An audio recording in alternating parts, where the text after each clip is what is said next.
My younger sister is everything that I'm not. It's as if after the stork delivered me, my parents made a list of all the revisions they wanted and put in a request for her. She's only about a year younger than me, but you might not know that based on how our parents treat us. She's confident and outgoing.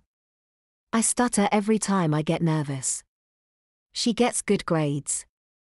I'm already a reading level behind her. She's feminine and graceful. I'm lanky and awkward. She was Potter trained before her second birthday. I've almost never gone a day in my life where I haven't wet or messed myself. I couldn't fix all of those things, but as I pulled on a pair of plain, pink, cotton panties, I felt as if I could at last bring some sort of equilibrium to our relationship.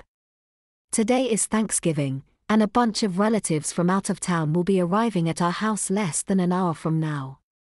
It has been a couple years since I've last seen my cousins, and the experience is one that still centers in my nightmares. That was the summer before I'd started kindergarten. While even at that age I was aware of the differences between myself and my sister, I hadn't fully grasped how unusual it was for a girl who had just turned 5 to rarely be able to make it to the toilet in time. Needless to say, my cousins, who are all my age or older, tormented me relentlessly, aided and abetted by my sister. That was the beginning of my education that I was different. And different isn't good. Different is weird, embarrassing, awkward, and humiliating.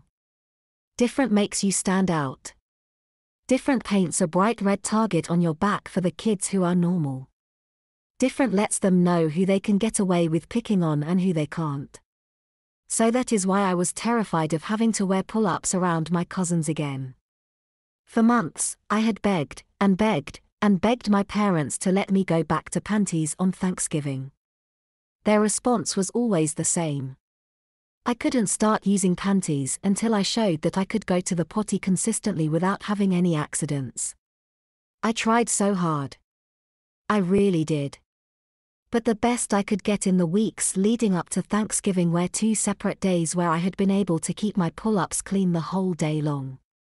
To my good luck, one of those dry days had been yesterday. When Mommy came to check on my diaper this morning it was wet, but that wasn't a surprise. I begged her incessantly to let me wear panties since I had gone without having an accident the whole previous day. She relented and had grabbed some unused panties from a package up on the top shelf of my closet. I'd put the panties on a few minutes ago. It had been almost a year since I had last been allowed to wear them. They were the feeling of freedom. There wasn't any padding resting on my bottom. I could walk without any fear that it would look like I was waddling. And, best of all, no one could accuse me of being a baby. My younger sister, Elaine, knew better than to tease me directly in front of my parents, but when they were out of sight, anything was fair game for her. We didn't share the same bedroom, but that didn't stop her from barging in while I was getting dressed, or, even worse, getting changed by Mommy or Daddy.